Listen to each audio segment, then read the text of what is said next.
దేవుడి ముందు సామాన్య కడ్డీలు పెట్టి ఆయన చెవులు పోయేలా గంటలు కొట్టడం కాదు. అన్ని దేశాల్లో కన్నా ఎక్కువ పూజలు మన కంట్రీలోనే జరుగుతాయి. పూజల పేర్లతో కోట్ల రూపాయల బిజినెస్ జరుగుద్ది. మనం అందరం పరమ భక్తులం కదా, కానీ డయాబెటీస్ లో మనమే నెంబర్ 1, కోలన్ క్యాన్సర్ లో కూడా మనమే నెంబర్ 1, కిడ్నీలన్నీ షెడ్డుకు పోయేలా చేసిన వాళ్ళలో కూడా మనమే నెంబర్ 1. హిందువులకున్న 3 కోట్ల దేవుళ్ళు, ముసల్మాన్కి అల్లా, క్రిస్టియన్కి జీసస్. వీళ్ళెవరూ కూడా మిమ్మల్ని రోగాల నుంచి కాపాడలేకపోతున్నారు. వీళ్ళందరికీ మీ రోగాలు పట్టించుకునేంత తీరుకుంటే మన హాస్పిటల్స్ లో ఇసుకేసినా రాలనంత జనం ఎందుకుంటున్నారు? దీనికి ఒక్కటే సొల్యూషన్.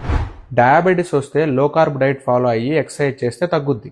అంతేగాని దేవుడి గుడికెళ్ళి హుండీలో 100 రూపాయలు ఇస్తే కాదు. ఒకవేళ మన కిడ్నీలు పోతే ప్రోటీన్ క్వాంటిటీ తగ్గించి హెల్దీ ఫ్యాట్ క్వాంటిటీ పెంచితే రికవర్ అవుతాం. అంతేగాని చర్చికి వెళ్ళి దశమ భాగాలు సమర్పించుకుంటే కాదు. లివర్ పోతే హెల్దీ ఫ్యాట్ క్వాంటిటీని తగ్గించి ప్రోటీన్ క్వాంటిటీ పెంచాలి. ఇలా చేస్తే మన లివర్ రీజనరేట్ అవుద్ది. కానీ దుర్గాదేవికి కంచిపట్టు చీరను సమర్పించుకుంటే కాదు. మతం మత్తులో ఉన్న మూర్ఖులు మనం. ప్రతి దాన్ని దేవుడే చూసుకుంటాడులే అని చెప్పేసి నీ సైడ్ నుంచి ఎఫర్ట్స్ పెట్టకుండా కూర్చున్న చోటనే శవం అయిపోతాం. ఇది చాలదన్నట్టు శ్రీహరికోట నుంచి అంతరిక్షంలో రాకెట్లు పంపించేటప్పుడు పెద్ద పెద్ద సైంటిస్టులు కూడా వెంకటేశ్వర స్వామికి మొక్కుతున్నారని చెప్పేసి అప్పట్లో ప్రచారం చేశారు. ఓకే, బానే ఉంది. అక్కడ ఉన్న టాప్ మేనేజ్మెంట్ అంతా హిందువులు కాబట్టి వెంకటేశ్వర స్వామికి మొక్కారు. మరి ఒకవేళ అక్కడ ముసల్మాన్ ఉంటే, మరి అక్కడ ఒక క్రిస్టియన్ ఉంటే, అక్కడ ఒక జైనులు ఉంటే, అక్కడ ఒక బౌద్ధులు ఉంటే, వాళ్ళు అప్పుడు వెంకటేశ్వర స్వామికి మొక్కరు కదా. అప్పుడు రాకెట్ సక్సెస్ అయితే ఆ క్రెడిట్ అంతా వాళ్ళ దేవుడికి ఇస్తారు కదా.